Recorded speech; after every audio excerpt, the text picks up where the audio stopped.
Hey everyone, it's Josh J, Vintage Honda Minis, Orlando, Florida, Central Florida. This video is just going to be on a tool kind of review here. This is an option that I'm going to incorporate into some builds where I'm actually just servicing a bike, but the owner wants the engine to be cleaned up. I'm not disassembling it. In this particular example, I have an engine that has gotten a tune-up. It runs good, it's just dirty. So what I'm going to do is highlight the use of this Harbor Freight gravity-fed blast gun. That's around 23 bucks or something like that. And then I'm going to show you a modification I'm going to do to allow it to work better than how it comes out of the box. So we'll go ahead and show you those steps, and then we will use it on an engine here that's on the block, the build block here. We'll just go ahead and get it pre-degreased and then go with the gun.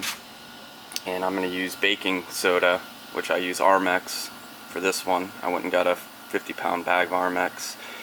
So this is actually a extra large size.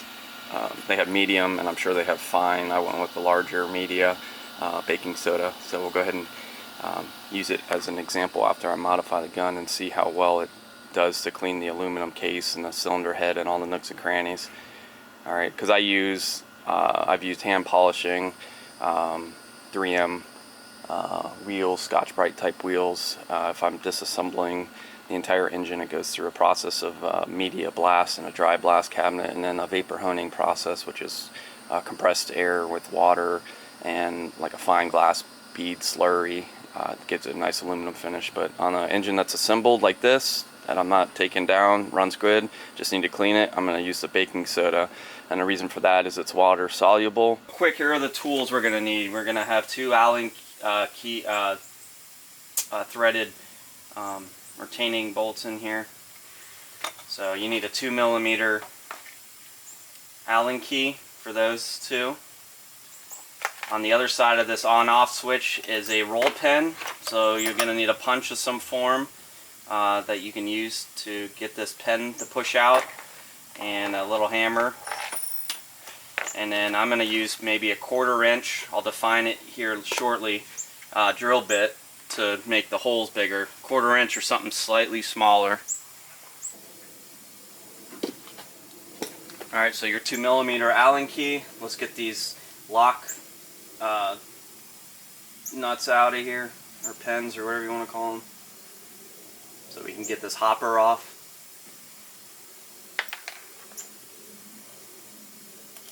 Kind of got a little keyway that it slides in, so pull that off. There's a little O-ring, so don't lose that. Let's grab that and put it off to the side.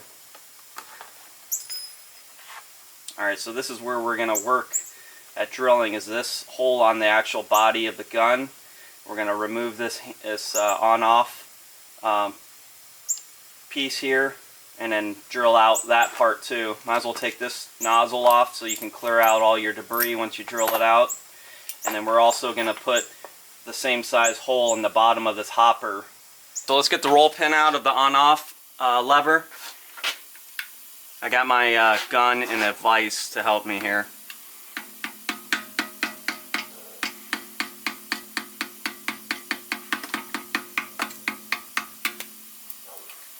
Alright, that kind of jumped out. I saw where it landed, so just be cautious with that. Maybe put a towel or something to catch it so it doesn't bounce around when it flies out. I'm going to use a 15/64 inch bit. That's just a hair smaller than a 1/4 inch.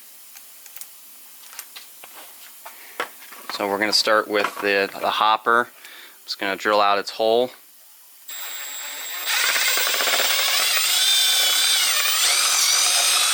This can be a little bigger because it's kind of got a feeding route for this to fall into the gun itself. So I'm going to kind of make this just a little bit bigger.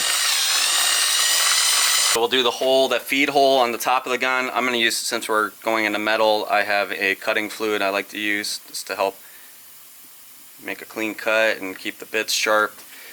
Be careful, there is a nozzle inside of here that is just below that hole.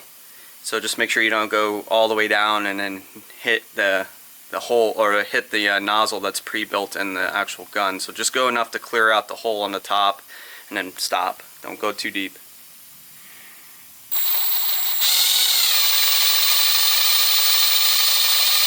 On off lever switch, I'm going to put some more cutting oil in there.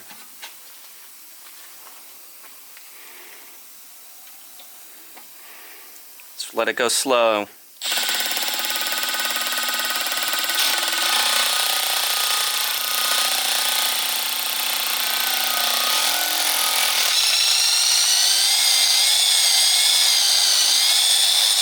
Use the air gun and get all our shavings out of this.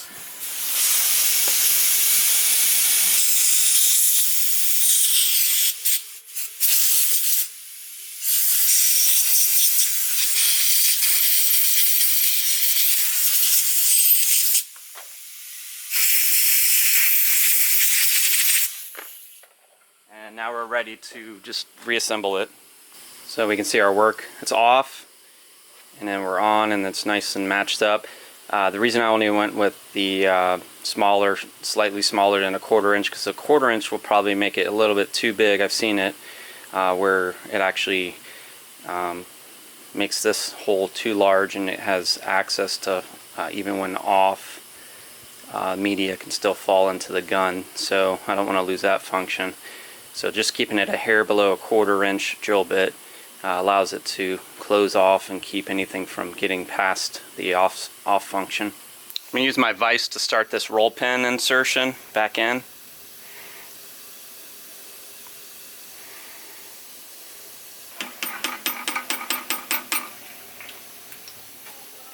Lastly, what we're going to do is get your hopper slid back on. Make sure you put the O-ring down below there, and then we're going to use our set screws to hold it back in place. So make sure you kind of pull this down, this hopper down and onto the O-ring as snugly as possible, and then gently snug it with the set ring or set screw. It's plastic, so you don't overdo it, because you'll go right through it. Here's some close-up shots. This is before. I'll use a little brake cleaner, kind of get some of this oil and grease off there, pre-soda blasting. So we're going to go ahead and just take a quick before look at the engine. And carb's got a bunch of crud all in there, varnish from gas leaking. Start to test the gun mod now, but wear a respirator and a face shield, of course.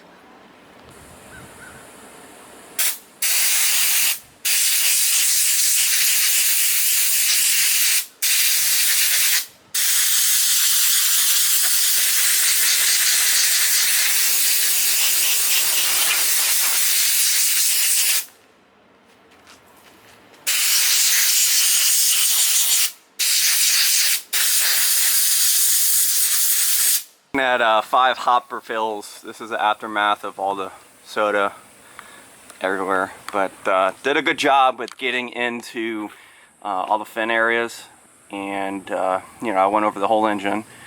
So we're gonna go ahead and get this rinsed off to kind of see what the ultimate finish is on it. I don't expect it to be super shiny, but it did help with getting in all the hard to hit areas way better. I mean, I probably spent about 5 minutes on this engine. It rinsed off, it's dried, so did a good job of kind of getting in here, getting all that crud that was in all the finned areas. There's still some corrosion on the natural aluminum. Could hand polish that out. So it's effective, easily washed away. I'm going to do a little test on the side cover that has some paint on it, so we'll see if the soda can remove the paint. And then I'll put some metal oxide in it too, to see if how good it flows the metal oxide too, and we'll get an example of it removing some paint off. This is a soda example.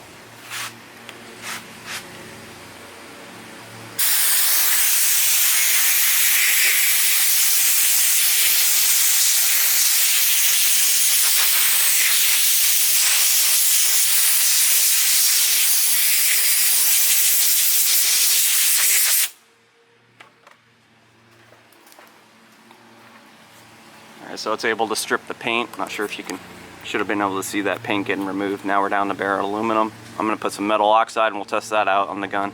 This is metal oxide.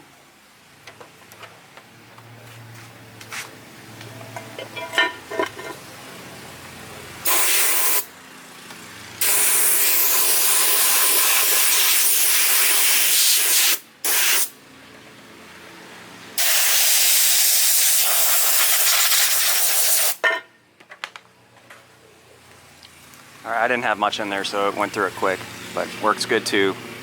Final look at this engine here, just with the baking soda process. So that's the finish you'll get, is more of a not so sheeny finish, but it did do a good job getting in and cleaning it. I'm going to further on and do some polishing to get it to a shinier finish, but it's a good. The whole point of this video is just to show you the mod on that gun. It can be a useful tool in your garage if you do that mod, and it will obviously do the baking soda, and if you choose to use like a metal oxide or a sand of some form, it will definitely flow it once you drill out the orifice. Alright guys, subscribe. Thanks for watching.